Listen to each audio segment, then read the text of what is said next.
Šta može da se desi čovjeku kada sat vremena radi ono što nikom normalnom ne bi palo na pamet? Drago mi je što ste pitali.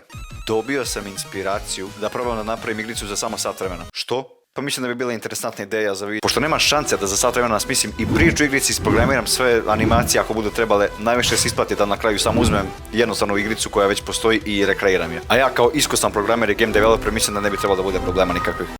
I odlučio sam se za Flappy Bird. A šta, Denny je imao istu ideju u istom videu. Zmica, može, ajmo. Za narod rođen pre 2010. pretpostavljam da svi znaju šta je zmica. Ako ima onih mlađih koji ne znaju, ili žive ispod kamena, ili su zauzeti i zaslepljeni sa malo nekim drugačijim stvarima. Zmica ima nekoliko jednostavnih mehanika, znači samo kretanje na dve ose, hrana, rast, score sistem. I ja ne znam što ja vam govorim, znate svi šta je zmica. Za sat vremena mislim da ovo može da se uradi, tako da palim Unity i idem da se patim. E sad, ako vi hoćete napraviti igricu za sat vremena, treba vam nekoliko ključnih faktora, tipa znanje u programiranju, malo volje za životom, ideja i vreme. A kao što se da primetiti iz ovog primjera, ja baš nemam ništa, što znači da će biti nestabilno. Pravim 2D projekat u Unity i dodajem prva dva sprajta koji će da glume hranu i glavu zmije. I sad, pošto nisam igrao zmicu od tipa 2011. moram malo da se podsjetim i provjerim da nije izašao neki update za Battle Pass ili tako nešto. Pošto to sad izgleda mora bude svuda. I kao što možemo vidimo, kreće se po gridu, skreće po 90 stepeni i hrana koju pojede prebaci se na posljednje mjesto, to je strep.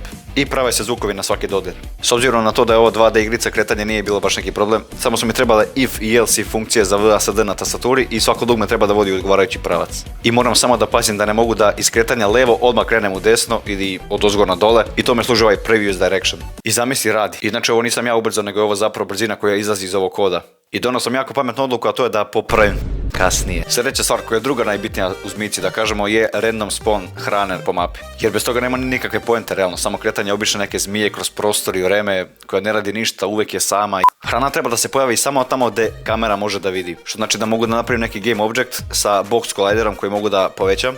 I unutar tog collidera hrana može da se stvara, a izvan ne može. E sad opet nema nikakve poente da imam hranu, a ne mogu da je pojedem. Tako da sam samo na glavu zmije i na prefab hrane stavio trigger box collider. I kada se dodirnu to dvoje računa se kao da je zmija pojela to. Još pola sata je ostalo i znam da to ovdje izgleda kao 2 sekunde, ali uživo su uključeni i znoj, panika, anksioznost, samo da se stigne, a moć edita to sve sakrije i vi mislite da prošlo sve kako treba.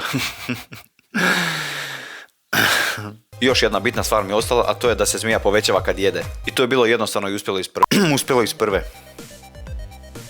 E sad mi glupo izgleda ovako kako su svi segmenti spojeni, pa sam samo malo smanjio segmente da se vidi mali raznak između svakog. I dok sam to radio razmišljao sam da li da pobrišem sve ovo što sam radio do sad i da se napravim pametan i da probam u 3D ovo sve da napravim. Ali dovoljno je bola za jedan video. I konačno je vrijeme da malo usporim ovaj gameplay jer ne znam kako sam do sad uspio da testiram sve ovo i mislim da više ne treba da mašim ovu hranu kao što Sterling maši golove u Premier Ligi recimo. To čak nisam uradio ni kroz skriptu nego Project Settings Time. I negdje sam izgubio snimak gdje pokazujem kako umiram dok udaram u sebe. To sam isto napravio sa tagom i colliderom na segmentima koji me ubijaju ako ih dotaknem. Isto to i kasnije sa zidovima. 15 minuta je ostalo.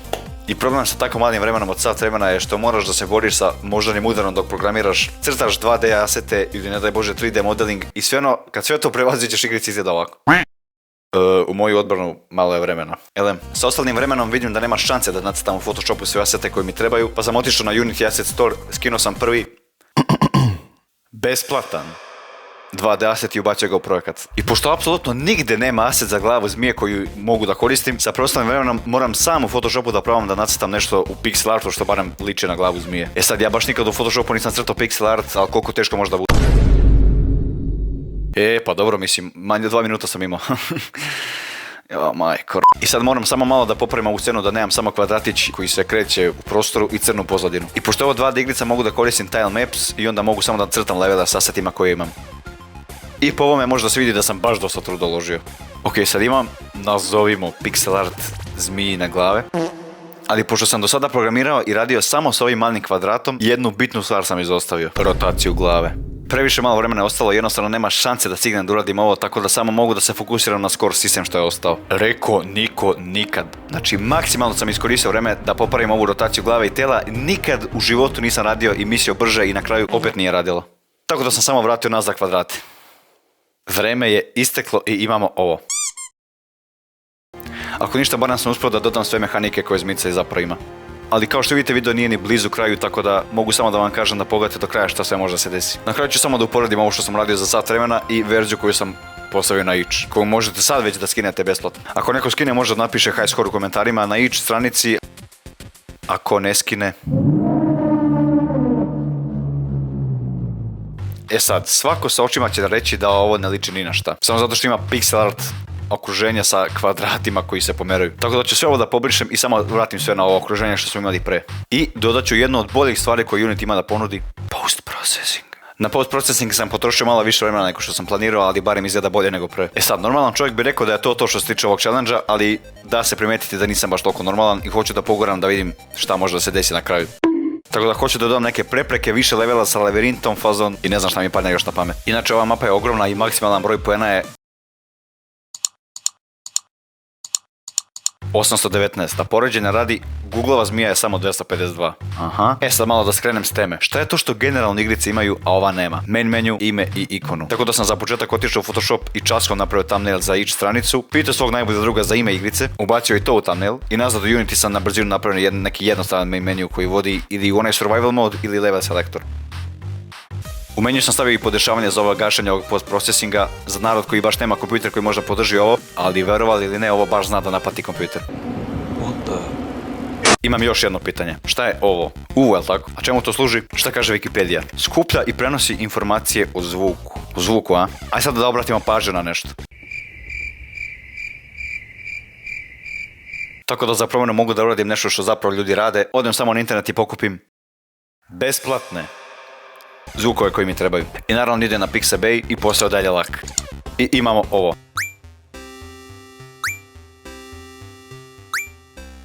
Što se tiče ovog selektovanja levela, jedan level bi bio manja neka mapa i sporije kretanje za one nubove koji su tek sad sjeli za komp i ne mogu da se snađu. Drugi level je nasumično sponovanje zidova oko mape i nekih prepreka. I onda vas upozorim. Ako iko uopšte bude igrao ovo, nekada mogu da se stvore tačno ispred vas i izgubite rekord u milisekundi. I to je definitivno ono što sam teo i sigurno nije bug koji nisam znao kako da popravim. A treći level je isto to u suštini, samo prepreke se pomeraju i random su rotirane. I na brzinu sam u Photoshopu napravio ikone za 5 levela i odmah da vam kažem nema 5 nego 3. 5 je bilo malo previše ambiciozno. Jer sam htio da ubacim još i boje, tipa obojena hrana. Ako zmija pojede tu hranu onda postane ta boja i onda može da prolazi kroz zidove iste te boje. Šta je meni bilo u glavi, evo. A 5. level je lavirint, ali lavirint iz nekog razloga nije htio da se ubaci u grid kako treba, tako da sam ga samo obrisao. Tako da dostupno su samo 3 levela, sasvim dovoljno. I ja mislim da je to. Kad uporedimo sat vremena i ostalo što sam radio, što je nekih 3 sata, ne vidim baš neku razliku osim što imamo zid koji se pomera. I ostalo je samo da stavim igricu na itch i kako god ovo nazvali možete da igrate. Igricu možete sad doma da preuzmete preko linka u opisu, besplatna je, to je zapravo itch ima onu foru kao plati koliko hoćeš ili samo me pusti da skinem opciju. I to bi bilo to, dostupno je samo za Windows jer nemam baš Mac da mogu da buildem igricu za Mac uređaje i sad zapravo mislim da će da budem aktivniji jer mnogo stvari se sprema u isto vreme.